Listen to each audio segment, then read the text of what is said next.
Hi hello friends, welcome back to Vaishu tips. ಇವತ್ತಿನೊಂದು ಮನೆ ಮದ್ದನ್ನ ನೀವು ಡೈಲಿಯಾಗಿ ಯೂಸ್ ಮಾಡ್ತಾ ಬಂದರೆ ನಿಮ್ಮ ಕೂದಲು ಎಷ್ಟೇ ವೈಟ್ ಹೇರ್ಸ್ ಇದ್ದರೂ ಕೂಡ ಕಡು ಕಪ್ಪಾಗಿ ಹಾಗೂ ದಟ್ಟವಾಗಿ ಬೆಳೆಯಲು ಕೂಡ ಆರಂಭವಾಗುತ್ತೆ. ಈ ಒಂದು ಮನೆ ಮದ್ದನ್ನ ತುಂಬಾ ಈಸಿಯಾಗಿ ಮಾಡ್ಕೊಳ್ಬೋದು ಹಾಗೂ ನಮ್ಮ ಕೂದಲು ಎಷ್ಟೇ ತೆಳುವಾಗಿದ್ದರೂ ಕೂಡ ದಪ್ಪವಾಗಿ ಬೆಳೆಯೋದಕ್ಕೂ ಆರಂಭವಾಗುತ್ತೆ. ಹಾಗೂ ನೀವು ಕೂಡ ನನ್ನ ಚಾನಲ್ನ ಸಬ್ಸ್ಕ್ರೈಬ್ ಮಾಡ್ಕೋದೆ ವಿಡಿಯೋನ ನೋಡ್ತಿದ್ರೆ ಪ್ಲೀಸ್ ಸಬ್ಸ್ಕ್ರೈಬ್ ಮಾಡ್ಕೊಳ್ಳಿ ಹಾಗೂ ಶೇರ್ ಮಾಡಿ ಈ ಒಂದು ವಿಡಿಯೋನ. ಹಾಗಾದರೆ ತಡ ಮಾಡಿ ಈ ಒಂದು ಮನೆ ಮದ್ದನ್ನ ಹೇಗೆ ಮಾಡೋದು ಅಂತ ನೋಡೋಣ ಬನ್ನಿ. ನಾನು ಮೊದಲಿಗೆ ಇಲ್ಲೊಂದು ಬೌಲ್ನ ತಗೊಳ್ತಾ ಇರೋದು ಆ್ಯಂಡ್ ನಾನು ಇದ್ರೊಳಗೆ ಕಲುವಂಜಿನ ಆ್ಯಡ್ ಮಾಡ್ಕೋತಾ ಇರೋದು. ಇದಕ್ಕೆ ಕನ್ನಡದಲ್ಲಿ ಕಪ್ಪು ಜೀರಿಗೆ ಅಂತ ಕೂಡ ಅಂತೇವೆ. ನೋಡ್ಬೋದು, ಹೀಗೆ ಚಿಕ್ಕ ಚಿಕ್ಕದಾಗಿರುತ್ತೆ. ಅಂಗಡಿಯಲ್ಲಿ ಬೇಕಾದರೂ ಇದನ್ನು ನಾವು ಪರ್ಚೇಸ್ ಮಾಡ್ಕೋಬೋದು ಅಥವಾ ಆನ್ಲೈನಲ್ಲೂ ಇದು ಸಿಗುತ್ತೆ. ತುಂಬ ಜನಕ್ಕೆ ನನಗೆ ಕಮೆಂಟ್ ಮಾಡಿ ಕೇಳ್ತಾ ಇದ್ರು ಎಲ್ಲಿ ಸಿಗುತ್ತೆ ಅಂತ, ಅದಕ್ಕೆ ಹೇಳ್ತಾ ಇದ್ದೀನಿ.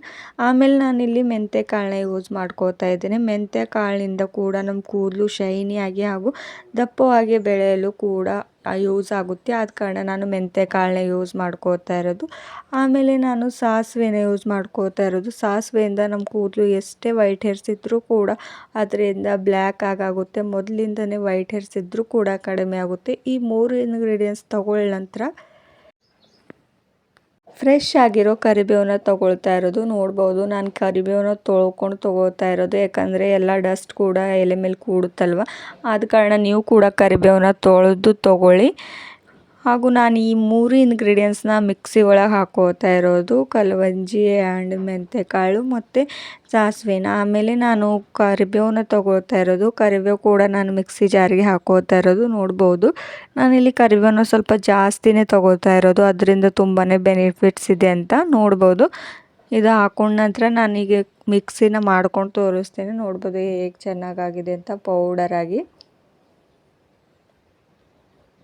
ಕಪ್ಪು ಜೀರಿಗೆಯಿಂದ ಕೂಡ ನಾವು ವೈಟ್ ಹೇರ್ಸ್ನ ರಿಮೂವ್ ಮಾಡ್ಕೊಳ್ಬೋದು. ಆದ ಕಾರಣ ನಾನು ಕಪ್ಪು ಜೀರಿಗೆನ ಆ್ಯಡ್ ಮಾಡ್ಕೋತಾ ಇರೋದು.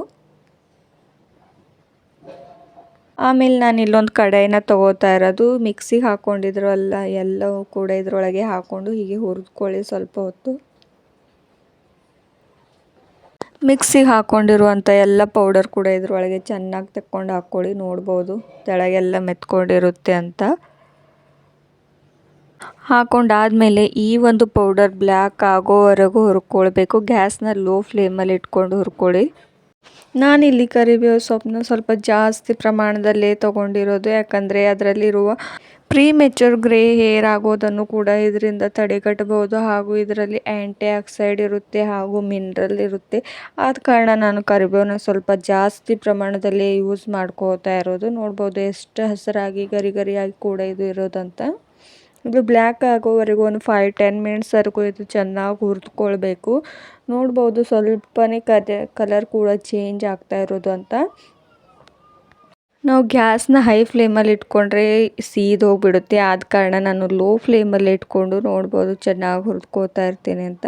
ಬ್ಲ್ಯಾಕ್ ಆಗೋಗಿದೆ. ಆದ ನಂತರ ಸ್ವಲ್ಪ ಇದನ್ನು ತಣ್ಣಗಾಗಲು ಬಿಡಬೇಕು. ಹೀಗೆ ಒಂದು 5 ಮಿನಿಟ್ಸ್ವರೆಗೂ ನಾನು ಇದನ್ನು ತಣ್ಣಗಾಗಲು ಬಿಡಬೇಕು.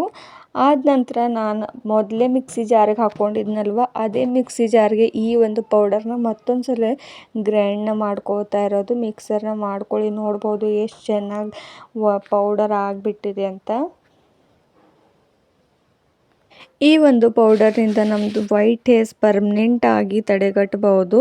ಆದ ಕಾರಣ ನಾನು ಈ ಒಂದು ಪೌಡರ್ನಿಂದ ನಿಮಗೆ 2 ವಿಧಾನಗಳನ್ನ ಇವತ್ತು ತೋರಿಸ್ಕೊಡ್ತೇನೆ. ನಾನು ಈ ಪೌಡರ್ನ ಹೇಗೆ ಯೂಸ್ ಮಾಡ್ಕೊಳ್ಬೋದು ಅಂತ ನೋಡೋಣ ಬನ್ನಿ. ನೋಡ್ಬೋದು ಎಷ್ಟು ಚೆನ್ನಾಗಿ ಪೌಡರ್ ಆಗಿದೆ ಅಂತ.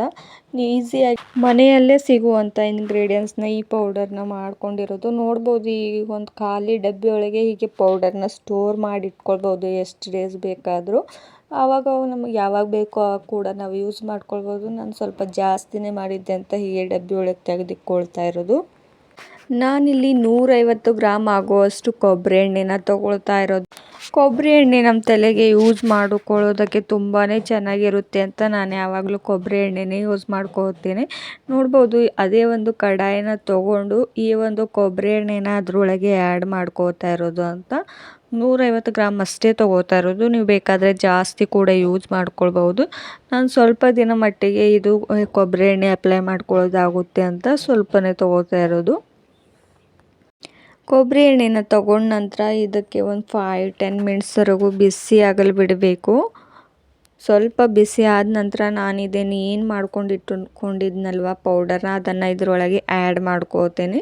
2-3 ಸ್ಪೂನಷ್ಟು ಇದರೊಳಗೆ ಆ್ಯಡ್ ಮಾಡ್ಕೊಳ್ಳಿ. ಇದರೊಳಗಿರುವ ಎಲ್ಲ ಸತ್ವಗಳು ಕೂಡ ಎಣ್ಣೆಯಲ್ಲಿ ಚೆನ್ನಾಗಿ ಬಿಡುಗಡೆ ಆಗುತ್ತೆ. ಅಲ್ಲಿವರೆಗೂ ಚೆನ್ನಾಗಿ ನಾನು ಇದನ್ನು ಕುದಿಸ್ಕೊಳ್ತಾ ಇರ್ತೇನೆ ಫ್ರೆಂಡ್ಸ್. ನೋಡ್ಬೋದು ಎಷ್ಟು ಎಣ್ಣೆ ಒಳಗೆ ಹಾಕಿದ ನಂತರ ಎಷ್ಟು ಕಲರ್ ಚೇಂಜ್ ಆಗ್ತಾ ಇರೋದು ಅಂತ. ಬ್ಲ್ಯಾಕ್ ಕೂಡ ಕಾಣಿಸ್ತಾ ಇರೋದು ಈ ಒಂದು ಎಣ್ಣೆ. ಚೆನ್ನಾಗಿ ಕುದ್ದ ನಂತರ ನಾನು ನಿಮಗೆ ಮತ್ತೊಂದು ಸಲ ತೋರಿಸ್ತೇನೆ. ನೋಡ್ಬೋದು ಎಷ್ಟು ಚೆನ್ನಾಗಿ ಕಾಣಿಸುತ್ತೆ ಅಂತ.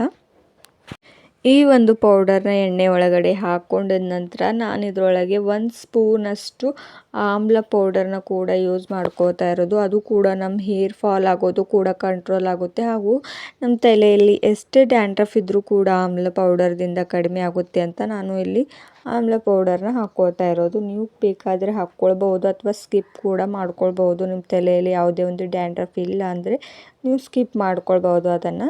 ನೋಡ್ಬೋದು ಎಣ್ಣೆ ಚೆನ್ನಾಗಿ ಕುದೀತಾ ಇದೆ ಅಂತ. ಎಣ್ಣೆನ ಚೆನ್ನಾಗಿ ಒಂದು 15 ಮಿನಿಟ್ಸ್ವರೆಗೂ ಇದನ್ನು ಕುದಿಯೋದಕ್ಕೆ ಬಿಡಬೇಕು. ಕುದ ನಂತರ ನಾನು ಈ ಒಂದು ಎಣ್ಣೆನ ತಣ್ಣಗಾಗಲು ಬಿಟ್ಟಿದ್ದೆ. ನೋಡ್ಬೋದು ತಣ್ಣಗಾಗಿಬಿಟ್ಟಿದೆ ಅಂತ. ಹಾಗೆ ನಾನು ಇಲ್ಲೊಂದು ಡಬ್ಬಿನ ತೊಗೊಂಡು ಅದರೊಳಗಡೆ ಶೋಧಿಸ್ಕೊಳ್ತೇನೆ ಫ್ರೆಂಡ್ಸ್ ಎಣ್ಣೆನ. ಅಷ್ಟು ಎಣ್ಣೆನ ಚೆನ್ನಾಗಿ ಇದರೊಳಗೆ ಶೋಧಿಸ್ಕೊಂಡ್ಮೇಲೆ ಹಾಗೂ ಡಬ್ಬಿಯಲ್ಲಿ ಕೂಡ ನಾನು ಶೋಧಿಸ್ಕೊಂಡು ಇಟ್ಕೊಂಡಿದ್ದೆ. ಇದನ್ನು ಒಂದು ತಿಂಗಳವರೆಗೂ ಕೂಡ ನಾವು ಯೂಸ್ ಮಾಡ್ಕೊಳ್ಬೋದು. 2 ಡೇಸ್ಗೆ ಒಂದು ಸಲ ಹಚ್ಕೊಂಡು. ನೋಡ್ಬೋದು ಎಷ್ಟು ಚೆನ್ನಾಗಿ ಕಲರ್ ಕೊಟ್ಟಿದೆ ಅಂತ. ಹಾಗೂ ಇದರಲ್ಲಿರುವ ಎಲ್ಲ ಸತ್ವಗಳು ಈ ಎಣ್ಣೆಯಲ್ಲಿ ಬಿಟ್ಕೊಂಡಿದೆ ಅಂತ ಚೆನ್ನಾಗಿ ಕಾಣಿಸ್ತಿರೋದು. ಈ ಒಂದು ಎಣ್ಣೆಯಿಂದ ತುಂಬಾ ಬೆನಿಫಿಟ್ಸ್ ಇದೆ ಫ್ರೆಂಡ್ಸ್. ನೀವು ಕೂಡ ಯೂಸ್ ಮಾಡಿ ನೋಡಿ. ತುಂಬಾ ವೇಗವಾಗಿ ಕೂದಲು ಕೂಡ ಬೆಳೆಯುತ್ತೆ. ಹಾಗೂ ನಾನಿಲ್ಲಿ ಅಪ್ಲೈ ಕೂಡ ಮಾಡಿ ತೋರಿಸ್ತಾ ಇರೋದು. ನೋಡ್ಬೋದು ಎಷ್ಟು ಚೆನ್ನಾಗಿ ಕೂದಲು ಬೆಳೆದಿದೆ ಅಂತ. ಯಾವಾಗಲೂ ನಾವು ಈ ಒಂದು ಎಣ್ಣೆನೇ ಯೂಸ್ ಮಾಡೋದು. ಹಾಗೂ ನಾನು ಈ ಒಂದು ಎಣ್ಣೆನ ಚೆನ್ನಾಗಿ ಮಸಾಜ್ ಕೂಡ ಕೊಟ್ಟು ತೋರಿಸ್ತೇನೆ ಹಾಗೂ ಅಪ್ಲೈ ಮಾಡಿ ತೋರಿಸ್ತಾ ಇರೋದು. ನೋಡ್ಬೋದು ಚೆನ್ನಾಗಿ ಬುಡದಿಂದ ಹೀಗೆ ಮಸಾಜ್ ಕೊಡ್ತಾ ಹೋಗಬೇಕು. ನೋಡ್ಬೋದು ಎಲ್ಲೆಲ್ಲಿ ಬುಡದಿಂದ ಚೆನ್ನಾಗಿ ಮಸಾಜ್ ಕೊಡ್ತಾ ಹೋಗಿ. ಹಾಗೂ ನಮ್ಮ ಬ್ಲಡ್ ಸರ್ಕ್ಯುಲೇಷನ್ ಕೂಡ ಚೆನ್ನಾಗಾಗುತ್ತೆ. ಹಾಗೂ ನಮ್ಮ ಕೂದಲು ಬೆಳವಣಿಗೆಗೂ ಕೂಡ ಸಹಾಯ ಆಗುತ್ತೆ. ನಮ್ಮ ವೈಟ್ ಹೇರ್ಸ್ ಇದ್ದರೂ ಕೂಡ ಇದರಿಂದ ಕಡಿಮೆ ಆಗುತ್ತೆ. ಯಾಕಂದರೆ ಇದರಲ್ಲಿ ನಾನು ಕಪ್ಪು ಜೀರಿಗೆನ ಯೂಸ್ ಮಾಡ್ಕೊಂಡಿರೋದು ಹಾಗೂ ಸಾಸಿವೆನ ಕೂಡ ಆ್ಯಡ್ ಮಾಡ್ಕೊಂಡಿದ್ದೀನಲ್ವ. ಇವೆರಡರಿಂದ ನಮ್ಮ ಕೂದಲು ವೈಟ್ ಹೇರ್ಸ್ ಕೂಡ ಕಡಿಮೆ ಆಗುತ್ತೆ. ಇವೆರಡು ಇಂಗ್ರೀಡಿಯೆಂಟ್ಸ್. ಹಾಗೂ ಈ ಒಂದು ಎಣ್ಣೆಯಿಂದ ನಾವು ಎರಡೆರಡು ಬೆನಿಫಿಟ್ಸ್ನ ಪಡ್ಕೊಳ್ಬೋದು. ನಮ್ಮ ವೈಟ್ ಹೇರ್ಸ್ ಕೂಡ ಕಡಿಮೆ ಆಗುತ್ತೆ. ಹಾಗೂ ನಮ್ಮ ಹೇರ್ ಗ್ರೋತ್ ಕೂಡ ಚೆನ್ನಾಗಾಗುತ್ತೆ. 8 ಡೇಸ್ ಆದರೂ ನೀವು ಯೂಸ್ ಮಾಡ್ಕೊಂಡು ನೋಡ್ಬೋದು. ನಿಮಗೂ ಕೂಡ ಚೆನ್ನಾಗಿ ರಿಸಲ್ಟ್ ಸಿಗುತ್ತೆ.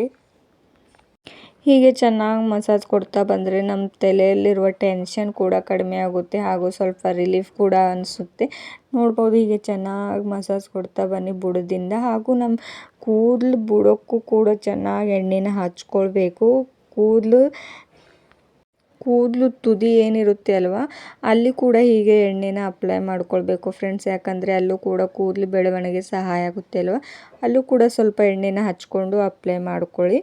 ಇದಾದ ನಂತರ ನಾನು ಇನ್ನೊಂದು ಇಂಗ್ರೀಡಿಯೆಂಟ್ಸ್ನ ಹೇಗೆ ಬಳಸ್ಕೊಳ್ಬಹುದು ಈ ಒಂದು ಪೌಡರ್ನಿಂದ ಅಂತ ಕೊಡ್ತಾ ಇರೋದು. ನಾನು ಇಲ್ಲೊಂದು ಬೌಲ್ನ ತೊಗೋತಾ ಇರೋದು.